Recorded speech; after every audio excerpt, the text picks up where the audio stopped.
ఓం మహాగణపతే నమః.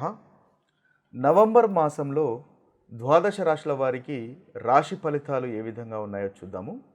ముందుగా ఈ నవంబర్ మాసంలో ఉన్నటువంటి గ్రహస్థితిని ఒకసారి మనం గమనించినట్టయితే ఈ మాసంలో ముఖ్యంగా మనకి గురువు కర్కటక రాశిలో సంచారం చేస్తున్నాడు. అదేవిధంగా శని మీనరాశిలోను, రాహు మనకి కుంభరాశిలోను, అదేవిధంగా కేతువు సింహరాశిలో సంచారం చేస్తున్నాడు.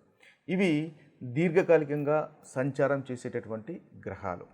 ఇక ఈ మాసంలో ముఖ్యమైనటువంటి గ్రహ మార్పును కనుక మనం చూసినట్టయితే ఈ మాసంలో శుక్రుడు ముఖ్యంగా తులారాశిలో సంచారం చేస్తున్నాడు. ఈ మాసం మొత్తము దాదాపుగా శుక్రుడు ఈ రాశిలోనే సంచారం చేస్తాడు. ఇక రవిని కనుక చూసుకున్నట్టయితే రవి కూడా తులారాశిలో సంచారము, అదేవిధంగా వృశ్చిక రాశిలో సంచారం చేస్తున్నాడు. దాదాపుగా ఈ మాసం మధ్య భాగంలో రవి తులారాశి నుంచి వృశ్చిక రాశిలోకి సంచారం అనేది ఉంటుంది. ఇక చూసినట్టయితే కుజుడు దాదాపుగా ఈ మాసం మొత్తము వృశ్చిక రాశిలోనే కుజుని యొక్క సంచారం అనేది ఉంటుంది. ఇక బుధుని యొక్క సంచారము మనకి వృశ్చిక రాశిలో ఉంటుంది. అదేవిధంగా దాదాపుగా చివరి వారంలో మనకు తులారాశిలోకి బుధుని యొక్క సంచారం ఉంటుంది. బుధుడు ఈ మాసంలో వక్రీ కూడా అవుతున్నాడు. ఇది స్థూలంగా ఈ మాసంలో ఉన్నటువంటి గ్రహస్థితి. ఈ గ్రహస్థితిని ఆధారంగా చేసుకొని ద్వాదశ రాశుల వారికి ఎలాంటి ఫలితాలు ఈ మాసంలో కలుగుతున్నాయో చూద్దాము.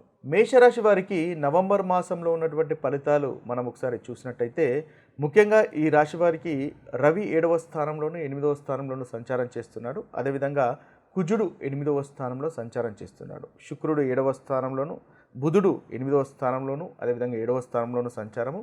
గురువు 4వ స్థానంలోను, శని 12వ స్థానంలోను, రాహు 11, కేతు 5వ స్థానంలో సంచారం చేస్తున్నాడు. ఇవి స్థూలంగా మేషరాశి వారికి ఉన్నటువంటి గ్రహస్థితి. అయితే వీటిలో ముఖ్యంగా రవి, కుజ, శుక్రులు అంతగా అనుకూలమైనటువంటి ఫలితాలు కలిగించట్లేదు. ఈ మాసంలో మేషరాశి వారికి బుధుడు మనకు ఈ వారం చివరి వరకు చాలా చక్కటి ఫలితాలు మనకు కలగజేస్తున్నాడు. అదేవిధంగా రాహువు కూడా లాభస్థానంలో సంచారం చేస్తున్నాడు. కాబట్టి ఈ మేషరాశి వారికి ఈ 2 గ్రహాలు ఉత్తమమైనటువంటి ఫలితాలు మనకు కలగజేస్తున్నాయి. అయితే ముందుగా ఈ రాశి వారికి కలుగుతున్నటువంటి అనుకూలమైనటువంటి ఫలితాలు ఏ విధంగా ఉన్నాయి, తరువాత ఏ ఏ విషయాల్లో జాగ్రత్తలు తీసుకోవాలి అనే దాని గురించి చూద్దాము. ముఖ్యంగా ఈ రాశి వారికి ఉన్నటువంటి అనుకూలమైనటువంటి ఫలితాలు కనుక మనం ఒకసారి గమనించినట్టయితే బుధుని వల్ల చాలా చక్కటి ఫలితాలు ఈ రాశి వారికి కలుగుతున్నాయి. బుధుడు ముఖ్యంగా 3వ అధిపతి, అదేవిధంగా 6వ అధిపతి, వీరికి 8వ స్థానంలో సంచారం చేస్తున్నాడు.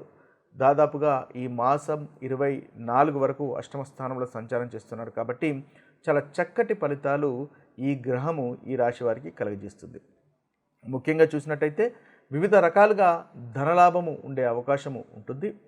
మీ యొక్క కమ్యూనికేషన్ అంటే 3వ స్థానము కమ్యూనికేషన్, కాబట్టి కమ్యూనికేషను చాలా మెరుగుపడుతుంది. మీరు స్మూత్గా కమ్యూనికేట్ చేసి వ్యాపారంలో మంచి లాభాలు గడించేటటువంటి అవకాశము మనకు అధికంగా గోచరిస్తుంది. అదేవిధంగా 6వ స్థానానికి సంబంధించినటువంటి పోటీకి సంబంధించినటువంటి విషయాల్లో కూడా మీదే పైచేయిగా ఉంటుంది. ముఖ్యంగా సంతానానికి ధనలాభం ఉంటుంది. సంతానం వల్ల ఆనందము పొందేటటువంటి అవకాశాలు మనకు అధికంగా గోచరిస్తున్నాయి. తృప్తికరమైనటువంటి భోజనం ఉంటుంది. ప్రభుత్వం నుండి రావాల్సినటువంటి అనుకూలంగా ఉంటుంది. ఏదైనా రావాల్సి కనుక ఉన్నట్టయితే అవి కూడా మీకు ఈ మాసంలో వచ్చేటటువంటి అవకాశాలు మనకు అధికంగా కనిపిస్తున్నాయి. షేర్ మార్కెట్లో అనుకోకుండా ధనలాభం కలిగేటటువంటి అవకాశం కనిపిస్తుంది. ముఖ్యంగా బుధుడు మనకు అమ్మటము కొనడానికి ప్రాతినిధ్యం వహిస్తాడు. కాబట్టి షేర్ మార్కెట్ అమ్మడము కొనడము సంబంధించినటువంటి విషయం. కాబట్టి 8వ స్థానంలో బుధుని యొక్క సంచారము కనిపిస్తుంది. అనుకోకుండా షేర్ మార్కెట్లో కూడా ధనలాభము ఉండేటటువంటి అవకాశాలు మనకు అధికంగా కనిపిస్తుంది. ముఖ్యంగా వారం చివరి భాగం వరకు అంటే దాదాపు 24వ తేదీ వరకు ఆరోగ్యం కూడా మెరుగుపడుతుంది. 6వ స్థానంలో బుధుడు 6వ అధిపతి ముఖ్యంగా మనకు 8వ స్థానంలో ఉన్నాడు. కాబట్టి 6వ స్థానము మనము ఆరోగ్యానికి, శత్రువుకి, రుణాలకు సంబంధించినటువంటి స్థానంగా మనం చెప్తాము. కాబట్టి ఆ విషయాల్లో మీకు చాలా అనుకూలంగా ఉంటుంది అని మనం చెప్పవచ్చు. ఏదైనా మీరు లోన్ వ్యవహారాలు కనుక చూస్తున్నట్టయితే ఆ లోన్ వ్యవహారాలు కూడా ముందుకు వెళ్ళేటటువంటి అవకాశాలు మనకు అధికంగా కనిపిస్తున్నాయి. ముఖ్యంగా చూసినట్టయితే ఇన్వెస్ట్మెంట్స్ వల్ల కూడా లాభాలు ఉంటాయి. సోదరిమణులతో సంతోషంగా గడిపేటటువంటి అవకాశాలు మనకు అధికంగా కనిపిస్తున్నాయి. వారితో సఖ్యతగా మెలిగేటటువంటి అవకాశాలు కనిపిస్తున్నాయి. రాహువు కూడా 11వ స్థానంలో మేషరాశి వారికి ఈ నవంబర్ మాసంలో సంచారం చేస్తున్నాడు కాబట్టి వీరికి వ్యాపారంలో కూడా చక్కటి లాభాలు మనకు కనిపిస్తున్నాయి. పెట్టుబడులకు అవకాశాలు కనిపిస్తున్నాయి. అదేవిధంగా స్నేహితులు మీకు అనుకూలంగా ఉండే అవకాశాలు ఉన్నాయి. దూర ప్రదేశాల నుంచి కానీ లేదా మీకు తెలియని వ్యక్తుల నుంచి కానీ లాభాలు పొందేటటువంటి అవకాశాలు కనిపిస్తున్నాయి. వ్యాపారంలో చక్కటి ఫలితాలు ముఖ్యంగా కనిపిస్తాయి. కొనడము అమ్మడం లాంటి అనుకూలమైనటువంటి ఫలితాలు మనకు అధికంగా ఈ మాసంలో మేషరాశి వారికి గోచరిస్తున్నాయి. ఇవి స్థూలంగా చూసినట్టయితే మేషరాశి వారికి ఉన్నటువంటి అనుకూలమైనటువంటి ఫలితాలు.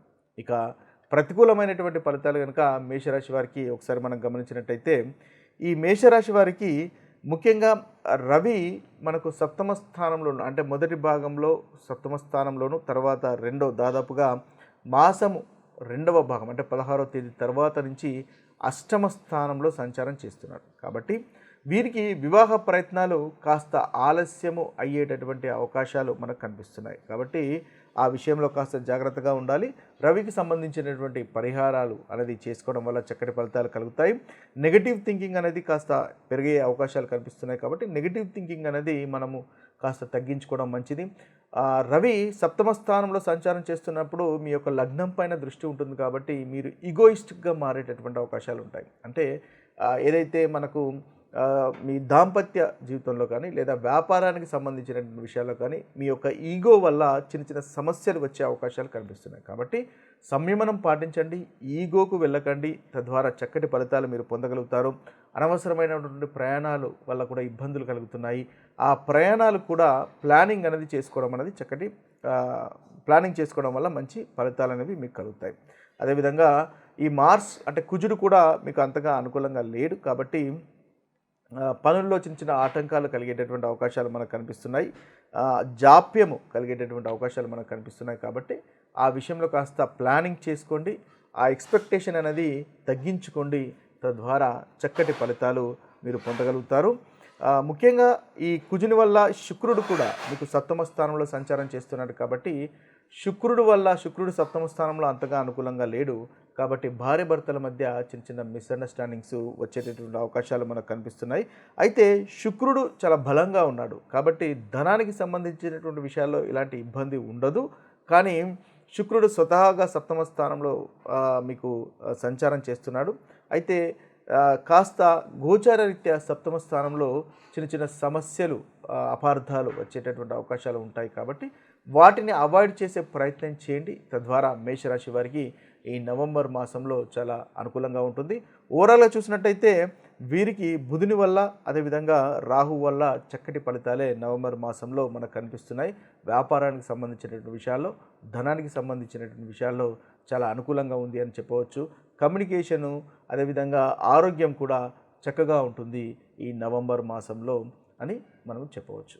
నవంబర్ మాసంలో మేషరాశి వారి యొక్క పరిహారాలు కనుక మనం ఒకసారి గమనించినట్టయితే ముఖ్యంగా మేషరాశి వారికి ఈ మాసంలో రవి సప్తమ స్థానంలోనూ అదేవిధంగా అష్టమ స్థానంలో ఉన్నాడు, కాస్త ఇబ్బందికరంగా ఉంది. అదేవిధంగా కుజుడు కూడా అష్టమ స్థానంలో సంచారం చేస్తున్నాడు. కాబట్టి ఈ రాశి వారికి ఈ గ్రహాల యొక్క సంచారం అనుకూలంగా లేదు. కాబట్టి ముఖ్యంగా వీరు సూర్యునికి సంబంధించినటువంటి సూర్య మంత్రాన్ని కనుక ప్రతిరోజు 108 సార్లు పఠించినట్టయితే చక్కటి ఫలితాలు ఈ రాశి వారికి కలుగుతాయి.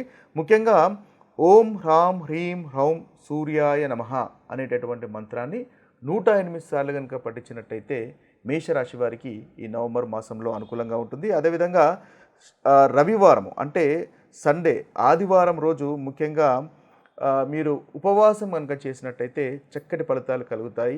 గోధుమలకు సంబంధించింది అదేవిధంగా బెల్లంతో చేసినటువంటి ఆహారం స్వీకరించినట్టయితే మీకు ఈ మేషరాశి వారికి ఉన్నటువంటి ప్రతికూలమైనటువంటి ఫలితాలు ఈ మాసంలో తొలగిపోతాయి. ముఖ్యంగా ఆదిత్య హృదయాన్ని పఠించండి. ప్రతి ఆదివారము ఆదిత్య హృదయాన్ని పఠించండి. తద్వారా మేషరాశి వారికి నవంబర్ మాసంలో అనుకూలమైనటువంటి ఫలితాలు కలుగుతాయి. ముఖ్యంగా ఈ రవి అనేది వీరికి సప్తమ స్థానంలో సంచారం చేస్తున్నాడు. కాబట్టి ఈ మేషరాశి వారికి వివాహానికి సంబంధించినటువంటి విషయాల్లో ప్రతికూలత ఉన్నా లేదా వివాహం కనుక చూస్తున్నట్టయితే మీకు ఆలస్యం అవుతున్నా, భార్యాభర్తల మధ్య గొడవలు జరుగుతున్నా ఈ రాశివారు ఈ మాసంలో ముఖ్యంగా మీరు శివపార్వతి అంటే శివునితో శివపార్వతులను సోమవారం పూజించినట్టయితే చక్కటి ఫలితాలు ఈ నవంబర్ మాసంలో కలుగుతాయి. ముఖ్యంగా పాలు అదేవిధంగా పాలతో అభిషేకం చేసినట్టయితే వీరికి మంచి పరిహారంగా చెప్పవచ్చు. అదేవిధంగా శుక్రవారం కూడా మీరు ఉపవాసం ఉండండి. తద్వారా ఈ వివాహానికి సంబంధించినటువంటి ఆలస్యాలు కానీ, వివాహంలో భార్యాభర్తల మధ్య కలుగుతున్నటువంటి ఇబ్బందులు కానీ తొలగిపోయే అవకాశం ఉంటుంది. ముఖ్యంగా శుక్రవారము ఓం ద్రాం ధ్రీం ద్రౌం శుక్రాయ నమః అనేటటువంటి మంత్రాన్ని పఠించండి. తద్వారా చక్కటి ఫలితాలు ఈ మేషరాశి వారికి ఈ నవంబర్ మాసంలో కలుగుతాయి. ఇవి స్థూలంగా మనకు ద్వాదశ రాశుల వారికి ఉన్నటువంటి పరిహారాలు. మరొక వీడియోలో మరొక రాశి ఫలితాలతో కలుద్దాము. అంతవరకు సెలవు. సర్వే జన సుఖినో భవంతు. సర్వే సుజన సుఖినో భవంతు. నమస్తే.